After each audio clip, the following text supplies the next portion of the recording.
Hello friends, this will be the second part for the topic theory of demand. The topic will be change in quantity demanded and change in demand, or you can say that movement along a demand curve and shift in demand curve. Change in quantity demanded जब कब होगा, जब हमारी quantity में कोई भी increase या decrease हो रहा है, वो किसके रिस्पॉन्स में हो रहा है, जो भी गुड हम परचेज़ कर रहे हैं उसके प्राइस के रिस्पॉन्स में। तो अगर वो होगा चेंज इन क्वांटिटी डिमांडेड, और इसमें क्या होगा कि जो भी अदर फैक्टर्स जो डिटर्मिनेंट्स से डिमांड के, वो सब क्या रहेंगे, कांस्टेंट रहेंगे। इसको हम कैसे एक्सप्रेस करते हैं, movement along the demand curve, कि जो भी हमारा डिमांड कर्व फॉर्म होगा उसके अलॉन्ग ही इसकी मूवमेंट होगी, इसमें कोई शिफ्ट वगैरह नहीं होगा। चेंज इन डिमांड में क्या होगा, कोई भी अगर हमारी क्वांटिटी डिमांडेड में इंक्रीज़ या डिक्रीज़ हो रहा है गुड की में, और वो किसके रिस्पॉन्स में हो रहा है, जो दूसरे डिटर्मिनेंट से डिमांड के, like change in income, change in taste and preference of consumer, price को छोड़ के जो भी दूसरे फैक्टर्स डिमांड को अफेक्ट करते हैं, अगर उसमें कोई भी इंक्रीज़ या डिक्रीज़ हो रहा है और उसके कारण हमारी क्वांटिटी डिमांडेड में इंक्रीज़ या डिक्रीज़ हो रहा है, that will be the change in demand. और इसको हम कैसे एक्सप्रेस करेंगे कि इसमें क्या होगा, डिमांड कर्व जो है वो शिफ्ट करेगा, लाइक फॉरवर्ड और बैकवर्ड शिफ्ट। फर्स्ट हम पढ़ते हैं movement along a demand curve और चेंज इन क्वांटिटी डिमांडेड। अगर प्राइस में चेंज हो रहा है और उसके कारण हमारा क्वांटिटी डिमांड में चेंज आ रहा है, तो इसको हम कैसे, डिमांड कर्व के ऊपर जो भी पॉइंट्स होंगे उसके थ्रू हम शो करेंगे। अगर हमारी क्वांटिटी डिमांडेड इंक्रीज़ हो रही है, किसके कारण, अगर प्राइस हमारा कम हो रहा है, तो उसको हम क्या बोलते हैं, एक्सटेंशन ऑफ डिमांड। कि डिमांड कर्व जो है उसी की मूवमेंट डिमांड कर्व के साथ ही मूवमेंट होगी, कोई फॉरवर्ड या बैकवर्ड शिफ्ट नहीं होगा। अगर प्राइस इंक्रीज़ हो जाता है और हमारी क्वांटिटी डिमांडेड जो है वो कम हो जाती है, उसको हम क्या बोलते हैं, contraction of demand. Dot point से एक एक्सटेंशन ऑफ डिमांड, एक कॉन्ट्रैक्शन ऑफ डिमांड। दूसरा हम पढ़ेंगे शिफ्ट इन डिमांड कर्व और चेंज इन डिमांड। अगर डिमांड कर्व हमारा अपवर्ड या डाउनवर्ड शिफ्ट कर जाता है, तो किस कारण हो रहा है ये शिफ्ट मूवमेंट जो हो रही है, ये दूसरे फैक्टर्स के कारण हो रही है इंस्टेड ऑफ प्राइस। प्राइस को छोड़ के जब दूसरे फैक्टर्स के कारण हमारा डिमांड कर्व जो है वो बैकवर्ड या अपवर्ड या डाउनवर्ड या अपवर्ड शिफ्ट हो जाता है, तो हम उसको बोलते हैं शिफ्ट इन डिमांड कर्व और either change in demand.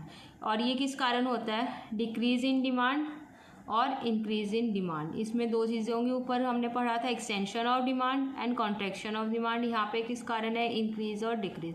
Increase in demand होगा तो इसका मतलब है कि दूसरे फैक्टर्स के कारण है, और अगर एक्सटेंशन ऑफ डिमांड है तो वो प्राइस के कारण है। डिक्रीज इन डिमांड है, that will B other factors. Contraction of demand है तो इंक्रीज इन प्राइस की वजह से। अब हम वन बाय वन रीड करेंगे, extension and contraction, then increase and decrease. First extension and contraction of demand में क्या है, मैंने बताया ये अगर हमारी क्वांटिटी डिमांडेड में चेंज हो रहा है प्राइस की वजह से, that will B extension and contraction. अगर हमारी प्राइस जो है वो कम हो रहा है और उसके कारण हमारी क्वांटिटी डिमांडेड क्या है, इंक्रीज हो रही है, that will be the extension of demand. अगर प्राइस कम हो रहा है एंड क्वांटिटी डिमांडेड इंक्रीज हो रही है, that will be the case of extension of demand. Earlier हमारे इसमें क्या है, ये प्राइस है, ये क्वांटिटी है। प्राइस जो है अगर हमारा 5 है तो क्वांटिटी डिमांडेड 1 है। अगर प्राइस जो है हमारा 1 है तो क्वांटिटी डिमांडेड क्या है, 5 है। तो प्राइस क्या हुआ, प्राइस 5 से 1 पे फॉल हुआ तो क्वांटिटी डिमांडेड हमारी इंक्रीज हो गई। इसको हम डायग्रामेटिकली कैसे शो करेंगे, हम एक्स एक्सिस पर क्या लेंगे, quantity of goods, and Y axis पर क्या लेंगे, price of good, X and quantity of X. अगर हमारा प्राइस फर्स्ट क्या था, 5 था, तो हमारी क्वांटिटी क्या थी, 1। अगर प्राइस हमारा 1 हुआ तो क्वांटिटी डिमांडेड क्या हो गई, हमारी 5। तो अब क्या हुआ, ये डिमांड कर्व डी डी बन गया। जो ये फर्स्ट पॉइंट था ए, जब हमारा प्राइस था 5 और क्वांटिटी थी 1, और बी पॉइंट पे क्या है, प्राइस था 1 और क्वांटिटी थी 5। तो अब क्या हुआ, ए टू बी, ये क्या हुआ, डाउनवर्ड मूवमेंट हो गई किसकी, डिमांड कर्व की। तो इसको हम क्या बोलेंगे, एक्सटेंशन ऑफ डिमांड कर्व। इसमें यही हुआ कि मूवमेंट जो हुई डिमांड कर्व की, वो डिमांड कर्व के साथ ही हुई, कोई फॉरवर्ड या बैकवर्ड शिफ्ट नहीं हुआ। This will be the extension of demand curve. उसके बाद क्या आता है, contraction of demand. Contraction of demand में क्या होगा, डिमांड कर्व की जो मूवमेंट होगी वो अपवर्ड होगी, डाउनवर्ड नहीं होगी। अब इस पर क्या हुआ, प्राइस अगर हमारा 1 है तो क्वांटिटी डिमांडेड 5 है। प्राइस अगर हमारा 5 है तो क्वांटिटी डिमांडेड 1 है। कि प्राइस अगर बढ़ रहा है तो क्वांटिटी डिमांडेड हमारी क्या हो रही है, फॉल हो रही है। इसमें क्या 1, अगर हमारा प्राइस जो है 1 है तो क्वांटिटी प्राइस जो है 1 है, क्वांटिटी डिमांडेड हमारी कितनी हुई 5। अगर प्राइस हमारा 5 हो जाता है तो क्वांटिटी डिमांडेड की कितनी होती है हमारी 1। That will be shown by A point and this will be shown by B point. अब डिमांड कर्व, ये डिमांड कर्व था, डिमांड कर्व क्या हुआ बी टू ए, क्योंकि अब हमारा प्राइस जो है वो इंक्रीज हो गया और क्वांटिटी डिमांडेड जो है वो कम हो गई। तो अपवर्ड मूवमेंट हुई डिमांड कर्व की along the demand curve, that is from B to A point. अब नेक्स्ट जो है, जब डिमांड कर्व जो है वो शिफ्ट करेगा, उस केस कब करेगा, जब हमारा होगा इंक्रीज या डिक्रीज होगा डिमांड में। अगर हमारी क्वांटिटी डिमांडेड जो है वो इंक्रीज करती है, किस कारण, दूसरे फैक्टर्स के कारण, like change in income, change in taste and preference. Price को छोड़ के जब हमारी क्वांटिटी डिमांडेड में चेंज आएगा, that will be the case for the increase in demand.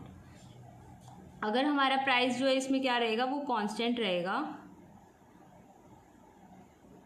और जो चेंज आ रहा है वो दूसरे फैक्टर्स की वजह से आ रहा है, प्राइस जो है वो हमारा कांस्टेंट रहेगा। प्राइस जो अगर 10 था तो क्वांटिटी थी 20, अगर प्राइस 10 ही रहता है क्वांटिटी हो जाती है 30। ये हमने इस पे प्लॉट करा, प्राइस 10 है, कांस्टेंट प्राइस है। अब तो अर्लियर कंज्यूमर कितनी यूनिट्स कंज्यूम कर रहा था, 20 यूनिट्स। फर्दर उसी प्राइस पे उसने क्या करा, अपना 30 यूनिट्स। अब ये उसका डिमांड कर्व जो है वो D1 से D2 शिफ्ट हो जाएगा। और ये किस कारण हुआ, सपोज करो कंज्यूमर की इनकम जो है वो इंक्रीज़ हो गई है। अब वो जो पहले कंज्यूम कर रहा था 20 यूनिट्स, अब वही वाले, अब उसकी इनकम, उसके पास पैसा ज़्यादा हो गया तो अब वही क्या करेगा, 30 यूनिट्स बाय करने लग जाएगा। तो कंज्यूमर का जो डिमांड कर्व है वो D1 से D2 शिफ्ट हो जाएगा, फॉरवर्ड शिफ्ट हो जाएगा demand curve. Decrease in demand के केस में क्या होगा कि अगर कंज्यूमर पहले 30 यूनिट्स कंज्यूम कर रहा था, अब वो कितनी यूनिट्स कंज्यूम करने लग गया, 20 यूनिट। डिमांड कर्व क्या करेगा, बैकवर्ड शिफ्ट कर जाएगा। प्राइस जो है वही कांस्टेंट रहेगा। अगर कंज्यूमर की इनकम क्या होती है, कम हो जाती है, कंज्यूमर की इनकम कम हो गई या उसका कोई टेस्ट या प्रेफरेंस, जो पहले वो प्रोडक्ट ले रहा था उसमें कोई चेंज हुआ है, अब वो उसके लिए ना डिसलाइक कर दिया कि इसकी क्वालिटी जो है वो अच्छी नहीं है, अब उसने उसको छोड़ दिया उस प्रोडक्ट को। तो उसमें क्या होगा, उसका डिमांड कर्व D1 से D2 बैकवर्ड शिफ्ट करेगा, A टू B शिफ्ट कर जाएगा, बैकवर्ड मूवमेंट होएगी डिमांड कर्व की। अब इसके क्या रीजंस हो सकते हैं, अगर कंज्यूमर जो है, क्या रीज़न हो सकता है कि उसकी डिमांड जो है इंक्रीज़ हो रही है। एक तो मैंने बताया है कि उसकी इनकम चेंज हो जाए, अगर सब्स्टिट्यूट गुड का प्राइस इंक्रीज़ हो जाए, कॉम्प्लीमेंट्री गुड्स का प्राइस जो है वो फॉल हो जाए, टेस्ट प्रेफरेंस में चेंज आ जाए। अगर कंज्यूमर को ये लगता है कि जो गुड वो ख़रीद रहा है उसकी अब फ्यूचर में जो है उसकी डिमांड या उसकी अवेलेबिलिटी कम होने वाली है, सप्लाई कम होने वाली है, तो वो क्या करेगा, अपनी डिमांड को, प्रेजेंट डिमांड को इंक्रीज़ कर देगा। डिक्रीज ऑफ डिमांड के कॉजेज़ क्या हो सकते हैं, इसके अपोजिट कॉजेज़ होंगे। कंज्यूमर की इनकम कम हो जाती है, सब्स्टिट्यूट गुड का प्राइस फॉल हो जाता है, कॉम्प्लीमेंट्री गुड का प्राइस जो है वो इंक्रीज़ हो जाता है, या उसको कोई भी उसके टेस्ट या प्रेफरेंस में वो गुड्स, जो पहले गुड ले रहा था उसका अब टेस्ट या प्रेफरेंस नहीं रहा, वो उस गुड को ख़रीदना नहीं चाहता, वो उस गुड के अगेंस्ट है, तो उस केस में भी क्या होगा, डिमांड जो है वो कम हो जाएगी। अब जो है वो डिफरेंस आता है कि इसमें मूवमेंट अलॉन्ग डिमांड कर्व और शिफ्ट इन डिमांड कर्व, कि दोनों में क्या डिफरेंस हो सकता है। मूवमेंट अलॉन्ग डिमांड कर्व किससे होता है, जब सिर्फ प्राइस में चेंज आता है, और शिफ्ट इन डिमांड कर्व कब होता है, जब दूसरे फैक्टर्स में चेंज आता है इंस्टेड ऑफ प्राइस को छोड़ के जब दूसरे फैक्टर्स में चेंज आता है तो डिमांड कर्व शिफ्ट करता है। मूवमेंट अलॉन्ग में क्या होता है कि दूसरे फैक्टर्स कांस्टेंट रहते हैं, और शिफ्ट इन डिमांड कर्व में क्या होता है, प्राइस कांस्टेंट रहता है और दूसरे फैक्टर्स जो होते हैं वो वेरिएबल होते हैं, या वो चेंज कर सकते हैं, वेरिएबल होते हैं। डायग्रामेटिकली हम मूवमेंट अलॉन्ग को कैसे शो करते हैं कि डिमांड कर्व के साथ जो सेम डिमांड कर्व है उसी के साथ जो है उसकी मूवमेंट हो रही है, अपवर्ड और डाउनवर्ड। और इसमें कैसे शो करते हैं हम डिमांड कर्व को, फॉरवर्ड या फिर बैकवर्ड। डिमांड कर्व जो है वो या तो फॉरवर्ड है या फिर बैकवर्ड, ऐसे शिफ्ट करता है डिमांड कर्व। फिर डिफरेंस जो आता है वो किस में आएगा, extension of demand, increase in demand, या कॉन्ट्रैक्शन ऑफ डिमांड और decrease in demand. Extension of demand में क्या है, प्राइस अगर प्राइस हमारा कम हो रहा है तो क्वांटिटी डिमांडेड जो है वो इंक्रीज़ हो रही है। इंक्रीज़ इन डिमांड में क्या होता है, जब प्राइस कांस्टेंट है और जब हमारी क्वांटिटी डिमांडेड इंक्रीज़ हो रही है। इसमें क्या मानते हैं एजम्पशन कि सारे डिटर्मिनेंट जो डिमांड के हैं वो क्या है, कांस्टेंट है। इसमें हम मानते हैं प्राइस जो है वो कांस्टेंट है। और एक्सटेंशन ऑफ डिमांड में क्या होता है कि डाउनवर्ड मूवमेंट होती है लेफ़्ट टू राइट, और शिफ्ट इंक्रीज इन डिमांड में क्या होता है, फॉरवर्ड शिफ्ट हो जाता है डिमांड का। यही सब पॉइंट्स इसमें। अब अगर हम कॉन्ट्रैक्शन और डिक्रीज इन डिमांड में डिफरेंस करेंगे, उसमें ये हो जाएगा कि क्या होगा, डिमांड कर्व जो है वो बैकवर्ड शिफ्ट करता है। सेम डिफरेंस पॉइंट पे होते हैं। नेक्स्ट जो टॉपिक है cross price effects. Cross price effects में ये बताएंगे कि प्राइस ऑफ जो रिलेटेड गुड्स थे, प्राइस उसमें दो थे, सब्सिट्यूट गुड्स और कॉम्प्लीमेंट्री गुड्स, कि जो सब्सिट्यूट गुड का प्राइस है और कॉम्प्लीमेंट्री गुड का प्राइस है वो कैसे हमारी डिमांड को अफेक्ट करता है। तो हम वो उसको क्या कहते हैं, हम क्रॉस प्राइस इफेक्ट। जब चेंज इन प्राइस जो रिलेटेड गुड का होता है उसका क्या इफेक्ट होता है डिमांड पे, उसको हम बोलते हैं क्रॉस प्राइस इफेक्ट। पहले हम सब्सिट्यूट गुड का केस करेंगे। उसमें क्या है, demand for good in relation to price of substitute good. Substitute good के केस में हम ये देखेंगे कि डिमांड पे क्या इफेक्ट आता है। अब हम यहाँ पे जो सब्सिट्यूट गुड्स ले रहे हैं वो ले रहे हैं हम टी एंड कॉफ़ी, कि टी और कॉफ़ी जो है वो दो सब्सिट्यूट गुड्स हैं। अब टी जो है वो उसके लिए हमने डिमांड कर्व जो है वो हम शो करेंगे D1 और ये D2, दोनों डिमांड कर्व जो है वो टी के लिए होंगे। पर अब हम क्या करेंगे, टी है एंड कॉफ़ी है। सपोज़ अगर कंज्यूमर जो है वो टी परचेज़ कर रहा होता है, पर उसने देखा कि जो सब्सिट्यूट गुड है कॉफ़ी, उसका प्राइस जो है वो इंक्रीज़ हो जाता है। Price of coffee increases, but जो टी का प्राइस है वो कांस्टेंट रहेगा, और सब्सिट्यूट गुड जो है कॉफ़ी उसका प्राइस इंक्रीज़ हो जाता है। तो कंज्यूमर क्या करेंगे, जो कंज्यूमर कॉफ़ी ले रहे थे वो किस पे स्विच कर जाएंगे, टी पे स्विच कर जाएंगे, वो टी परचेज़ करने लग जाएंगे। अब जब सब्सिट्यूट गुड का प्राइस इंक्रीज़ हुआ तो डिमांड किसकी बढ़ी, टी की। तो डिमांड का क्या होएगा, शिफ्ट हो जाएगा, कहाँ पे, फॉरवर्ड शिफ्ट हो जाएगा डिमांड का। क्योंकि अब जो कंज्यूमर जो है कॉफ़ी ले रहे थे, अब कॉफ़ी महंगी हो गई है तो वो अपनी डिमांड को किस पे ले आएंगे, टी पे ले आएंगे, वो अपनी डिमांड को शिफ्ट कर लेंगे। इसमें क्या होगा, इनिशियल क्या होता है, ये प्राइस है, ये क्वांटिटी है, और इनिशियल अगर हमारा प्राइस क्या है P1 और क्वांटिटी क्या है हमारी T1, और you can say that P1 और K1, this will be the quantity initial. Further क्या होगा, अब ये क्या है, इनिशियल डिमांड कर्व है D1 for the T consumers. अब डिमांड कर्व जो है वो शिफ्ट कर जाएगा तो क्वांटिटी जो है वो क्या हो जाएगी, OT2। डिमांड कर्व जो है वो हमारा D1 से D2 शिफ्ट हो जाएगा, दैट विल बी K1 से K2 पे चला जाएगा, क्योंकि कंज्यूमर जो है वो स्विच कर गए हैं। किस में से, tea to coffee to tea, क्योंकि अब सेम प्राइस पे ही लोग क्या कर रहे हैं, ज़्यादा से ज़्यादा टी परचेज़ कर रहे हैं, क्योंकि टी का प्राइस तो कांस्टेंट है बट जो कॉफ़ी का प्राइस है वो इंक्रीज़ हो गया। अब दूसरा केस क्या है, decrease in price of substitute good. दूसरे केस में क्या होगा, अगर जो कॉफ़ी का प्राइस वाले केस में क्या हो रहा था, इंक्रीज़ हो रहा था, अब कॉफ़ी का प्राइस जो है डिक्रीज़ हो गया है, तो डिमांड क्या होगी, लोग जो है वो टी की डिमांड कम करने लग जाएंगे। अब टी की डिमांड कम करेंगे क्यों, अब प्राइस भी कांस्टेंट है स्टिल, फिर भी डिमांड कम करेंगे, क्योंकि जिन लोगों को कॉफ़ी पीनी है, अब कॉफ़ी का प्राइस कम है, अब टी के लिए क्यों प्रेफर करेंगे, जब टी का प्राइस चाहे कांस्टेंट हो चाहे इंक्रीज़ हो, कुछ भी हो, तो कॉफ़ी खरीदेंगे क्योंकि कॉफ़ी का प्राइस जो है वो कम है। अब इसमें क्या है, इनिशियल हमारी डिमांड क्या थी, OT1 इनिशियल जो है हमारी डिमांड है, क्वांटिटी डिमांडेड, और इसमें हमारा डिमांड कर्व है D1 एट पॉइंट K1, और प्राइस हमारा है P1, वो तो कांस्टेंट है ही टी का। देन फिर क्या होगा, डिमांड कर्व जो है वो बैकवर्ड शिफ्ट कर जाएगा, क्योंकि अब कंज्यूमर्स जो हैं, टी वाले कंज्यूमर्स जो हैं वो कॉफ़ी पे भी स्विच कर सकते हैं, क्योंकि कॉफ़ी का प्राइस जो है वो कम हो गया है। तो बैकवर्ड शिफ्ट में क्या होगा, D1 से D2 पे आ जाएगा demand curve, D1 to D2। Substitute कर लेंगे कॉफ़ी को in place of T, coffee की जगह अब टी भी ले सकते हैं लोग। अब जो नेक्स्ट रहेगा वो हम पढ़ेंगे कॉम्प्लीमेंट्री गुड्स के केस में। अब सब्स्टिट्यूट गुड्स से, और ये प्राइस जो है, प्राइस ऑफ रिलेटेड गुड्स में अब सेकंड जो आता है वो क्या है, कॉम्प्लीमेंट्री गुड्स। कॉम्प्लीमेंट्री गुड्स में हम दो गुड्स ले रहे हैं यहाँ पे, कार एंड पेट्रोल, क्योंकि दोनों ही हम साथ में परचेज़ करेंगे। ऐसा नहीं हो सकता अगर हम बिना कार के पेट्रोल ले लेंगे, या फिर पेट्रोल जो है हम सिर्फ विदाउट कार हम ले लें अगर उसका और कोई यूज़ ना हो।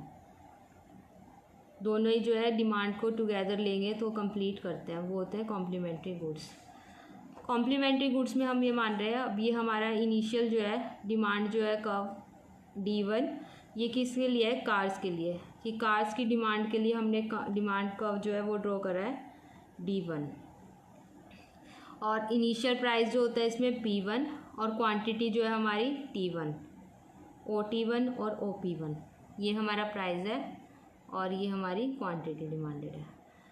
अब क्या होगा अगर प्राइस जो है कॉम्प्लीमेंट्री गुड का इंक्रीज़ हो जाता है, मींस कि पेट्रोल का प्राइस जो है वो इंक्रीज़ हो जाता है और कार का प्राइस जो है वो कांस्टेंट रहेगा, तो उससे हमारे डिमांड कर्व पे क्या इफ़ेक्ट पड़ेगा। पेट्रोल जो है वो कॉम्प्लीमेंट्री गुड है और डिमांड जो है वो हमारी मेन गुड है। जो पेट्रोल का प्राइस अगर इंक्रीज़ हो जाता है और प्राइस जो है कार का जो प्राइस है वो क्या रहेगा, कांस्टेंट रहेगा, तो पेट्रोल का प्राइस इंक्रीज़ होएगा तो कंज्यूमर क्या करेगा, कंज्यूमर जो है वो कार्स की डिमांड भी क्या हो जाएगी, लेस हो जाएगी।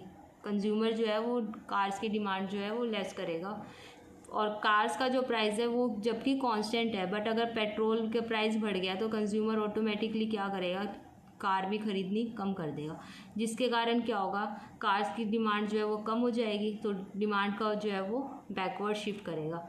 क्या होगा, D1 से D2 शिफ्ट करेगा।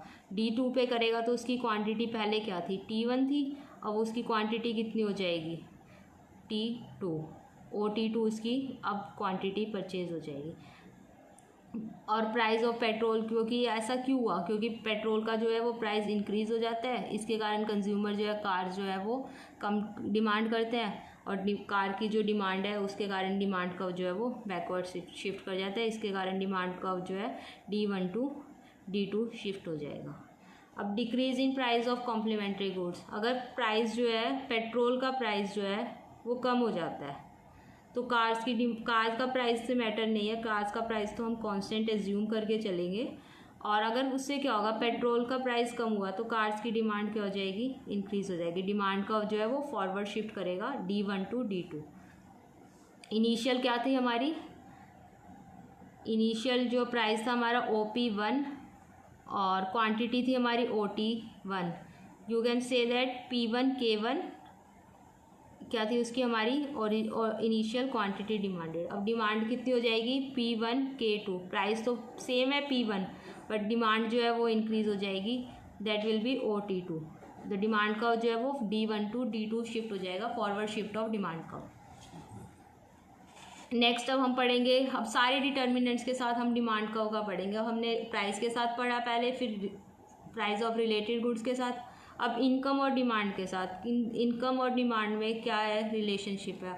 अगर हमारा इनकम जो है वो इंक्रीज़ हो जाती है, हमें पता है कि कंज्यूमर जो है वो ज़्यादा से ज़्यादा डिमांड करता है, पर इस केस में ना कुछ एक्सेप्शन भी थी। एक्सेप्शन क्या थी, जब हमने पढ़ा था कि इन्फीरियर गुड्स के केस में, इन्फीरियर गुड्स के केस में क्या था, अपोजिट था, इनकम के साथ जो था नेगेटिव रिलेशन था डिमांड का। ये ऐसा क्या होता है, जैसे कि एक एग्जांपल लेते हैं कि कंज्यूमर जो है वो कोर्स ग्रेन बाय कर रहा है, कि हमने पढ़ा ही था बाजरा वगैरह क्या थे, ये इन्फीरियर गुड्स थे, तो कंज्यूमर जो है वो इनिशियली इसकी बाय कर रहा है क्योंकि वो उसके पास इनकम ही नहीं है, वो अफोर्ड ही नहीं कर सकता कि वो अच्छे वाले गुड्स परचेज़ करे। और अगर इस केस में अगर कंज्यूमर की इनकम इंक्रीज़ हो जाती है तो कंज्यूमर क्या करेगा, अब कंज्यूमर ऑटोमेटिकली कोर्स ग्रेन की या फिर इन्फीरियर गुड्स की डिमांड जो है वो कम कर देगा, अपनी डिमांड को किस पे शिफ्ट कर लेगा, सुपीरियर गुड्स पे। और इसके उसमें क्या था कि ना कंज्यूमर जो है वो अपनी डिमांड को कोर्स ग्रेन से जो है वो सुपीरियर गुड्स में शिफ्ट कर देगा। अब राजस्थान में क्या है, जो पुअर माइनॉरिटी और रिच माइनॉरिटी है, दो सेक्शन में वहाँ पे डिवीज़न जो है, उसमें क्या है, जो पुअर माइनॉरिटी वाले लोग हैं ना वो कोर्स ग्रेन जैसे कि ये था बाजरा वगैरह जो है इन आइटम्स को परचेज़ कर रहे हैं, और जो रिच माइनॉरिटी वाले लोग हैं वो व्हीट वगैरह को बाय कर रहे हैं। तो उसके बेसिस पर हम गुड्स को जो है ना 2 कैटेगरीज़ में डिवाइड कर देंगे, एक तो नॉर्मल गुड्स और एक इन्फीरियर गुड्स। दोनों केसेस में हम देखेंगे कि अगर प्राइस इसमें इनकम में चेंज हो रहा है तो उसके साथ डिमांड कर्व में कितना चेंज आ रहा है, और प्राइस तो जो है इस केस में क्या रहेगा, हमारा कांस्टेंट रहेगा। नॉर्मल गुड्स के केस में क्या है, अगर कंज्यूमर की इनकम इंक्रीज़ होती है तो उसकी डिमांड भी जो है वो इंक्रीज़ हो जाती है, तो पॉजिटिव रिलेशन है इनकम और डिमांड के बीच में। अब डिमांड कर्व नॉर्मल गुड के केस में कैसे होएगा, अब क्या करेंगे, हम टुगेदर में इकट्ठे एक ही डिमांड कर्व में हम इंक्रीज़ भी शो करेंगे और डिक्रीज़ भी शो करेंगे।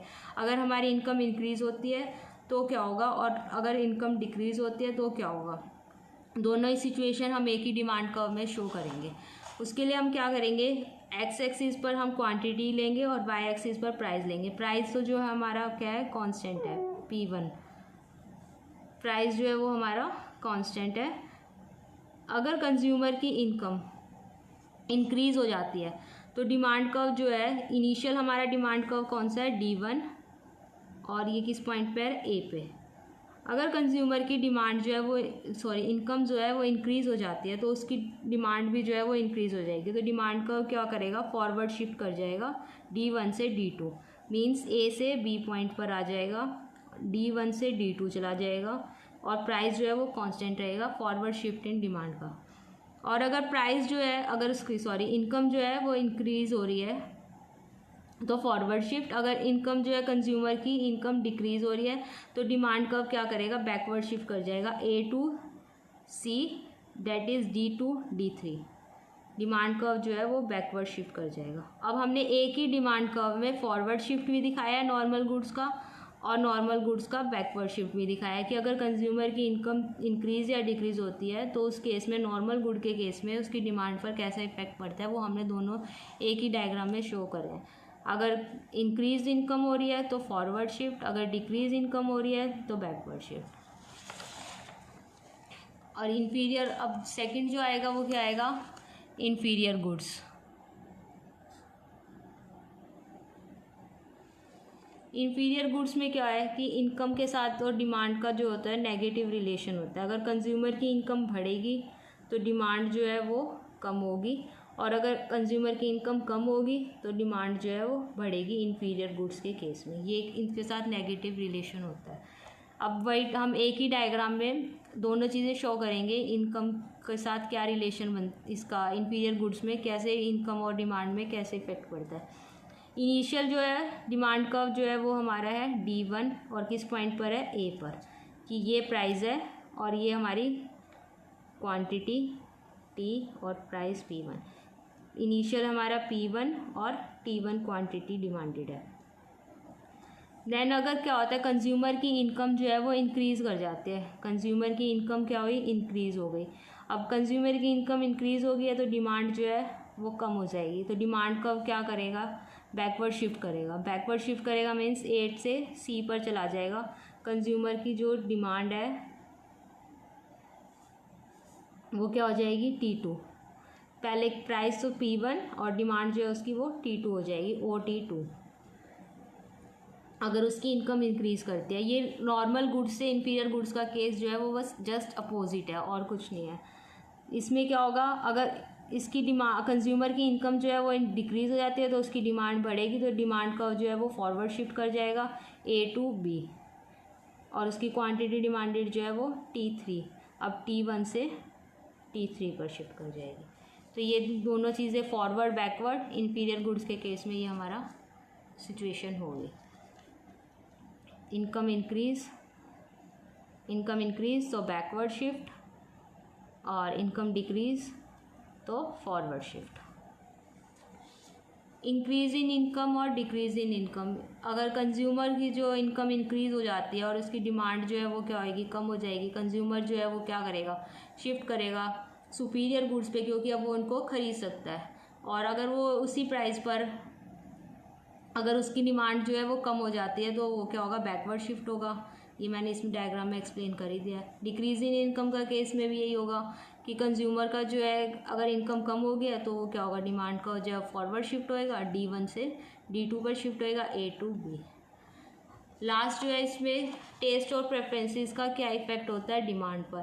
टेस्ट और प्रेफरेंसेस जो है कंज्यूमर की वो 3 फैक्टर्स पे डिपेंड करते हैं। हर इंडिविजुअल, एक तो क्या है इंडिविजुअल के लाइक्स और डिसलाइक्स, हर इंडिविजुअल कंज्यूमर का जो है अपना अपना टेस्ट है, अपने लाइक्स अपना डिसलाइक है कि उसको ये प्रोडक्ट पसंद है, किसी को ये नहीं है।